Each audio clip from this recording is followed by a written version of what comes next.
أديم بها بلاهي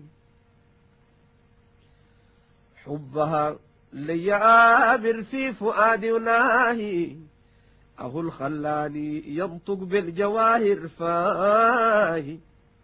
The edge for the set. Yeah, we'll get to that. Okay, so we'll get to that. Okay, we might.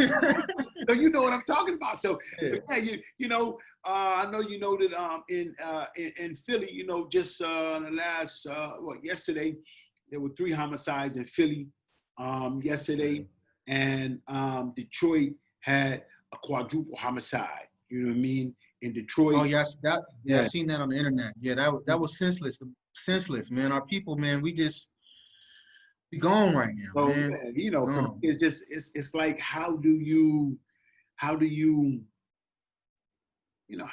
justify certain things? It's like it's senseless. It doesn't make any sense to me. So I'm confused in that sense to the point where I just don't know. You know, I'm like, man, you know. And so there was another brother that gave a shout out today that was basically talking about going back to take the streets, and we need the men out there. And so that's what we need. do. It's true. Yeah, that's what true. We do. You know what I mean, but you can't have a group of brothers trying to do something and everyone's not. You know what I mean? And so in a neighborhood like Philly situation is where it's Muslim killing Muslims. Mm-hmm. So, because Philly has a very, when you get off, go read the history on Philly. Philly has a very long Muslim history with starting coming up out the nation and then transition over into Sunni Islam and also with the black. I understand. Yeah, so I understand. So Dr. Sherman Jackson, he's from Philly, so he taught, you know, and I'll get to that because I ended up going to the Allen program, and you know, that's one of the programs that he runs, the Allen program, Dr. Jackson. So we'll get to that too, brother. You know, I'm sorry, this might be 2 hours. I'm sorry. Hey, to the viewers, we apologize. You know, you gotta understand this. This is not just a regular interview, you know. This brother, I have a lot of love for this brother, and he knows me, he knows my lineage, he knows my family. Yeah. So it's not just a simple interview. Yeah, mashallah. So you basically you found refuge inside of the music, and as you found refuge in the music, it kind of situated you in a place, but at the same time, as it established you, it also made you a target to an extent. It makes you a target. Yeah. Because now, as you said, you're a trophy. Because now you not only represent your neighborhood, people look at you as a major asset because you're creating revenue, which, you know, helps your homies. And within helping your homies, you know, that puts them in a position to possibly do harm to that side, right? Or to just elevate this side. So you're definitely looking at it as a target.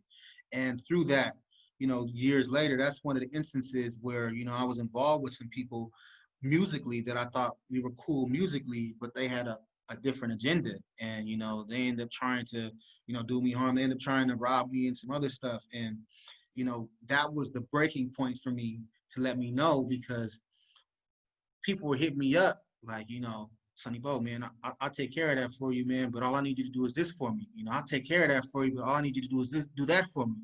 So it's like I kind of had a way out. People kind of was giving me a pass because I'm doing the music. You know, I had established myself in the late 90s, early 2000s. So 2010 era, it's like I'm a big homie now. So you know, in one of my songs, I said, I ain't into random acts of violence. I'm a lieutenant. Boot camp is for the young privates. So I consider myself above, you know, upper rank. So when that happened, it caused me to reevaluate my situation and say, okay, now I have to handle this myself, because now my name and my reputation is on the line. Because when something happens to you in the streets, you can't just let it slide.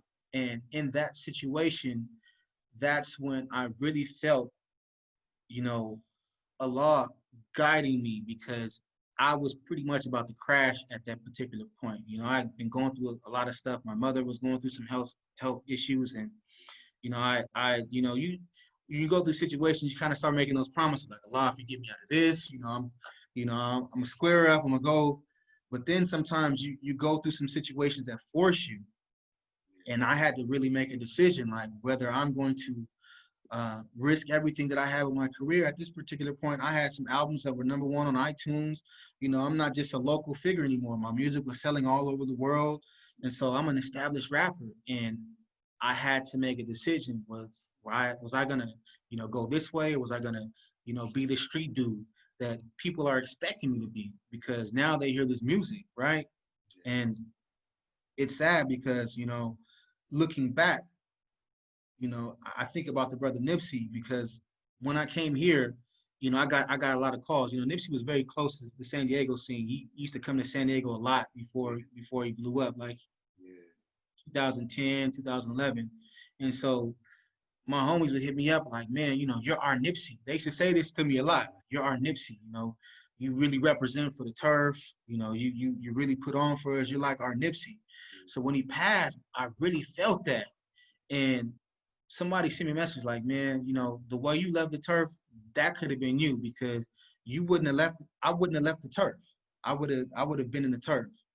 And so when that situation happened to me, as far as some people trying to rob me and all that kind of stuff, I really felt like it was my time to make a comeback and say, okay, I'm finna handle that. And, you know, Allah sat me down and kind of made me reflect on my life and decide, you know, what am I gonna do? Like, am I really gonna throw away my life to prove that I'm who I say I am? You know what I mean? Like, I didn't been in the streets. I didn't survive the streets this long. It's like I got this status, but it's just like, man, it's just like sports, man. You're this top athlete, but then there's this new wave of athletes that come in. They come in to knock you off. And that's the streets. No matter how reputable you are, no matter how much you've done, good or bad, there's always a new wave to come in and kind of push you out. And it's, you know, it's very shark eat shark, as I say. And so I really took that opportunity to say, you know what, I need to take a step back. And for me, that was one of the main, and I'm passing a lot of stuff, but that was one of the main situations that made me decide, like, you know what, it's time for me to really look at Islam, because I've been, you know, around the brothers a lot, but it'd be like, okay, I'm with y'all. Okay, y'all, I might hang with y'all. I might. So which brothers were you? Did you hang around? I was around the brothers, you know, at Pillars, you know, and Pillars. Okay. A lot of different brothers. A lot of different brothers come in and out through Pillars. You know what I mean? Shout out to my brothers. You know, shout out to my brothers at Pillars. You know, brother Khalid. You know what I mean? And you know, Pillars is a beautiful. Yes, Pillars is a beautiful place because, you know, different people from different areas come through. And we show love to each other. You know, it's not about the neighborhood you're from. It's like, brother, you're a brother, and they do a lot of things for the community. So that was one of my refuges. That was one of my refuges for sure. And, you know, I've been fasting. I had been fasting during Ramadan for a couple years before I took my Shahada. So I wasn't not familiar with Islam. I'd already in my mind knew that Islam was the truth, but it's just that the way it was being presented to me was in a very, very conservative way. And it's like, you know, here I am, this rapper living this fly lifestyle, and it's like, you're telling me that I gotta do this. I can't line my hair up. You know, you gotta wear a shirt this length. It's like, bro, I'm not. So people kind of scared me away from Islam in a way. With their rules. With the rules. Yeah. But I would come around through Pillars, and it's like, you know, bro, just work on this, just work on that. Like, you know, just work on your connection with Allah first, you know. Don't so they kind of they don't just work on your connection with Allah first. And that was kind of like the cradling I needed to kind of, the nurturing I needed to kind of take those baby steps and say, you know what, this is what I want to do. And so after I took my Shahada, I kind of just didn't take no look backs after that, you know, especially 2016. Then Ramadan 2017 came. After that, opportunity for me to go to the Allen program came up. And it's funny because looking back, subhanAllah, I feel like I had no business being here, because, you know, this is an introductory fiqh course. And so I'm learning Islamic concepts. I had no idea about fiqh. Islamic jurisprudence. Come on, bro. We come from a Christian background. Yeah. It's like, you know, the Christian theology is, you know, why are you worried about that? Just believe the work is already done for you. Yeah. And so to learn to learn these things, these concepts, it blew my mind. It completely blew my mind. I was just, before that, I was, uh, brother, make your 5 salats. Oh, brother, you're not drinking alcohol, right, brother? Brother, you're not eating pork. That was pretty much the depth of it for me, Yeah. right? And so then I started learning, bro, and it just blew my mind back. And I came back to San Diego, and I just felt like I didn't really fit in. Yeah, You know, you were different. You were a different person. Yeah. Yeah. people were coming at me one way, and it's like, it's I just didn't feel it. Yeah. People were very celebratory of my achievements in the music, and I felt like, man, I really just did it. I started off rapping just to rap for my homies, just to be dope for my homies, and then once that came, it's like, okay, I have a talent. I want to be respected as a writer, as a rapper. But then it came to a point where it's like, how far do I want to push this? I've been to a few of those Hollywood parties. I've seen some of those, you know, some of those things that people talk about. So I know where that way goes. And ultimately, I wasn't looking for that. I wasn't looking for that. So when I came back from that program, man, you know, I wish I could send, everybody from my neighborhood that's singing about Islam to a program like that, where they could actually learn about the religion. Because, alhamdulillah, I fell in love with the religion at that point. That's where I really fell in love with Islam. I've talked to a bunch of different brothers. I asked them, what is your moment where you fell in love with Islam? Because there's always some point where it's like, this is it. And you realize, like, this is what I'm gonna do, this is what I'm gonna be. And for me, when I went to that program, and shout out to them, brother Ustad Ubaidullah, Sheikh Oh, so Dr. you Sherman studied with Jackson.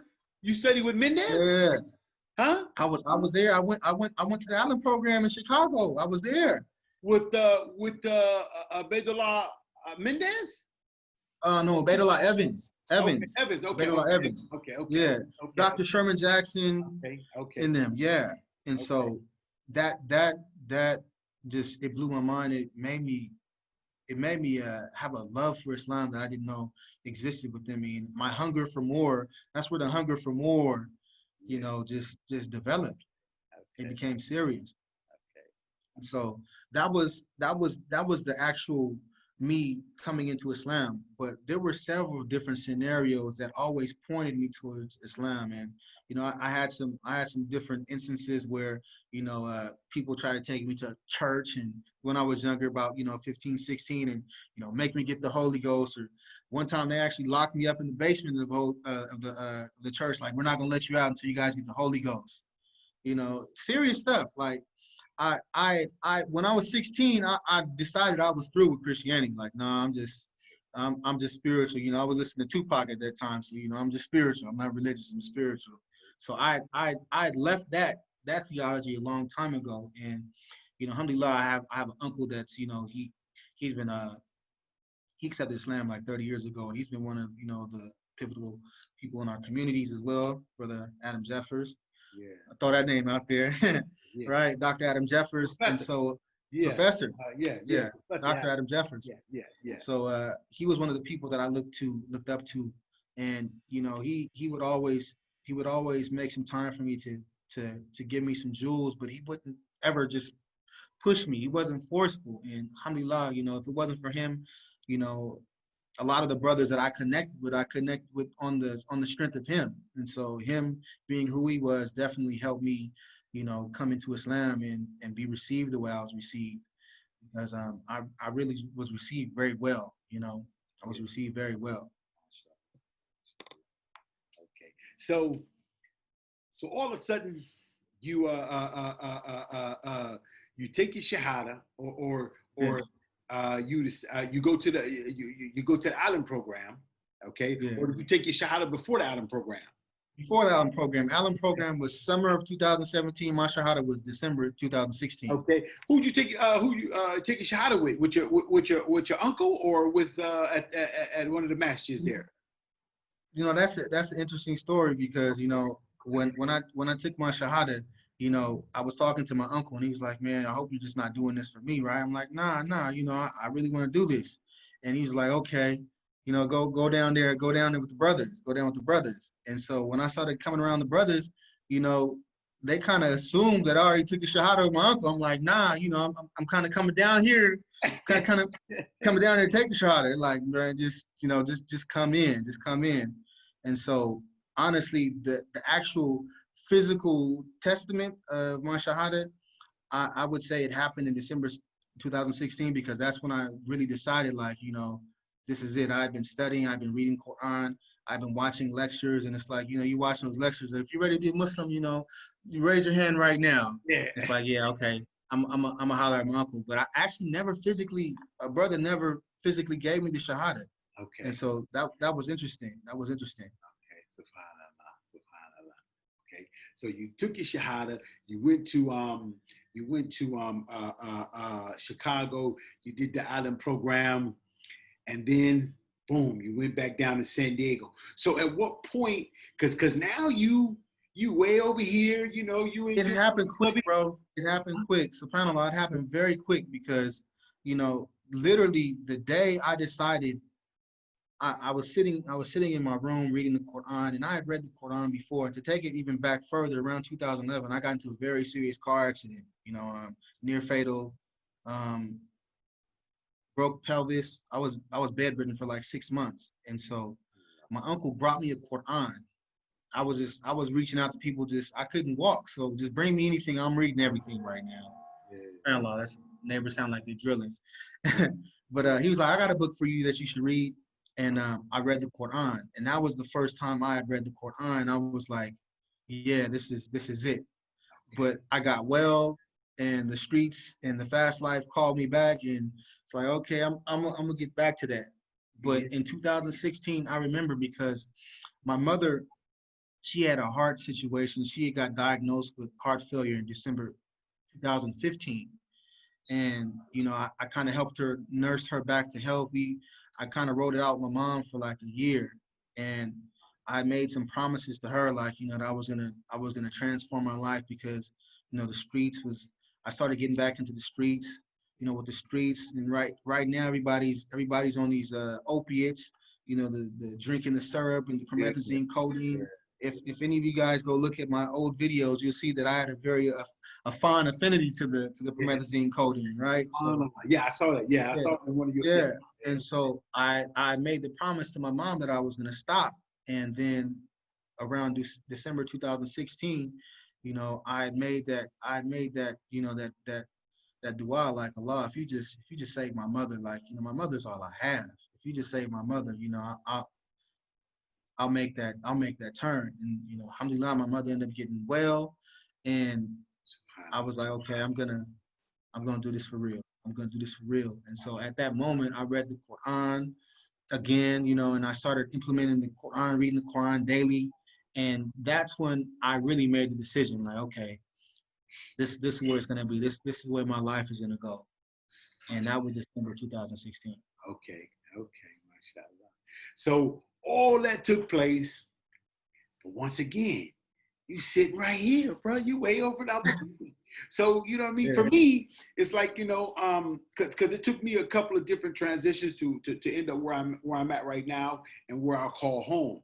So I'm trying to understand, at what point in time did you decide to go to Abu Dhabi, and you know, what transpired? You just up that, you know what? Yeah.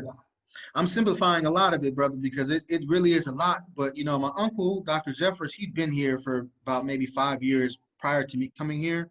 And after I left the Allen program, I just felt like there was a void. And I would go to different masjids, and, you know, I would pray there, but I didn't really feel like I was at home yet. I didn't really feel like I was at a home masjid. I felt like I was a traveler. And of course, I was accepted and everything like that, but I just didn't feel like I was at home yet. Yeah. And so I had a hunger for more, and I knew eventually I wanted to make Umrah, but at the time I knew it wasn't going to be possible for me to do it straight from San Diego, where I was at that time.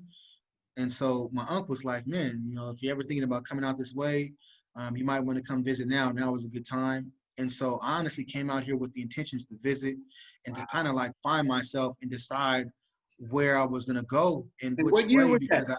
That was 2017. Okay, 2000. Okay, so here 2017. it is, 2020. So you came in 2017. Mashallah. Yes, Okay. yes. I left the Allen program summer 2017 at the end of July, and in the August I came here. I went back to San Diego and was just feeling like, man, I got to go somewhere. So I came out here to really um, kind of settle myself and decide what I was gonna do because I've been a rapper for 20 years, and Yeah, and I that's was coming to really, grips. yeah. So now you I was need coming to to grips with unpack that. all of this new stuff. Yeah, I was Okay. kind of coming to grips with that, like and it's interesting because a lot of people they were like, showing me different rappers. This rapper, he's Muslim, right? Check this guy out, he's Muslim. And I'm like, Wow. yeah, he might be Muslim he might have said La ilaha illallah, but his actions aren't really Islamic. Yeah. And I understood what they were trying to say. They were trying to say, you can still be you and be Muslim. Yeah. But I understood that who I was and the route that I was going, the lifestyle that I was pursuing, it wasn't congruent to Islam. Yeah. Those are some different principles, and I was really trying to reconcile where I was going. And so when I came here, I decided like, okay, I'm gonna stay here. I'm gonna visit. Well, I didn't decide I was gonna stay. I just came here to visit. I'm like, I'm gonna figure it out. I Yeah. figure it out. And so when I came here, opportunities for me to stay happened, and I was like, you know what? I love it here. This is where I want to be, and Yeah. I decided to stay. I Yeah. decided to stay. Allah, mashallah. Yeah, yeah. That's intriguing when you find a way out. For a lot of our brothers, they don't really get an opportunity to have a way out, even though they may desire it. But for some apparent reason, certain things suck them back in, and they can't make the move that they need. You know what I mean? Because it It could be happened. for various reasons. Yeah, yeah. So, mashallah, we It happy for happened. you as far as that is concerned. So, you've been there for almost 3 years. Yeah. Um, so, what progress have you made as far as because it's I think we know that you're single, bro. You know what I'm saying? So, Yeah, yeah, you yeah. know, SubhanAllah, man. I'm single. brothers be, I a lot of brothers. I don't got know. Is it SubhanAllah I'm single or is it Alhamdulillah I'm single? no. Subhanallah, uh, Yeah, yeah, subhanallah meaning yeah, glory be to Allah. You're single. You yeah, know what I mean? Which is yes, opportunity for other people. You know what I'm saying? absolutely. And Mhm. you know, I'll be honest with you. Like myself, when I became Muslim, I was already married. So, MashaAllah. um, but it's difficult when you're not married. You know what I mean? So It is. that's what I mean. Subhanallah. You taking a serious road, but by coming to Abu Dhabi, Yes, I think it facilitates you more. It makes it easier for you because you got the kind of environment where you could you can vibe better. Women aren't coming at you like if you were in San Diego because you're an item in San Diego, bro. It's like man. And brother, that's one of the reasons why I really don't be on Messenger because yeah, it's yeah, it's people, serious, yeah, people hit you up. and it's serious, and it's serious. Okay, But okay. I'm knowing. you know how it is, man. And Yeah, I I'm didn't knowing I now. didn't really Yeah. understand Yeah. what it means to be Muslim, to be African American, to be Muslim, to be from the streets, to have those experiences, and then to really embrace Islam, man. I don't want to say we're sought after, but it's like they're looking for us. They're looking for us because we have a unique experience, and I notice, and I do a lot of speaking to younger people because the hip hop generation is it's influencing young Muslims, Yeah. and they're having identity issues because they're running towards everything I ran away from, Yeah. and they want to know why are you leaving that? Why we're trying to get to that? Why are you leaving that to come to what we have here? So to come to the culture, to come to the Islamic values that we have here, and so when our people back home see that, it's like we kind of the ones we're the ones to have as far as relationship wise, but I wanted to make sure that I completed myself first so that when I do I'm right. I don't want to be still working on myself, working on some fundamental things, and then jump into a marriage. So I want to be able to really work, to Good. put in that work when I get married, because the type of sister that I want a sister that really knows her roles and really is on her Islam. That's is going to you know Okay. hold me accountable, right? Yeah, So yeah, yeah, yeah, yeah, yeah, I'm yeah. doing my part, brother. I'm doing my Yeah. part. Not like you. Because man, it's some strong sisters out there. It's some beautiful sisters. It's some strong sisters. It's Islam is revolutionizing, and I'm seeing a lot of sisters that's they're on their knowledge, man. A lot of students of knowledge they coming with it, and so you can't be no weak brother. You can't be weak in your deen. You got to be right. And so Yeah. I'm just making sure I'm doing my part as well. Okay, okay, mashallah, mashallah. Hopefully, Allah gonna bless you with uh, Inshallah. a nice queen in the future that will do all the things that you, like you said, hold you accountable, and and complete a brother. You know what I mean? Because Complete it, brother. yeah, that's It's major. It's major. yeah, definitely, definitely. Because I think that religion is marriage is half your religion. It's You know what half. I It's mean? half religion. Oh yeah, and the reason why I think a lot of people don't really look at it and understand that is that all the things that you may study, they don't come into full fruition until you get married, because Yeah, that's where you put it in that's the when, work. That's where you put that's into when, action. that's when the real Where test you're actually getting tested on your patience. You're getting tested on your yeah. Absolutely. real test. So, subhanallah, I'm happy to have you on, bruh. And this is a blessing. And we're going to also have you on with some of our discussions that we're going over right now. We're dealing with, this is on another program where I have a discussion dealing with repatriation. We Yeah. have, And that's a big issue. That's a big yeah. issue. And so, I'm glad somebody that's from the cloth is taking that by the So, horns because but we're expanding that. We talking to. So what I'm gonna be doing is I'm gonna be bringing on brothers that are from Africa also, and yeah, broadening the conversation.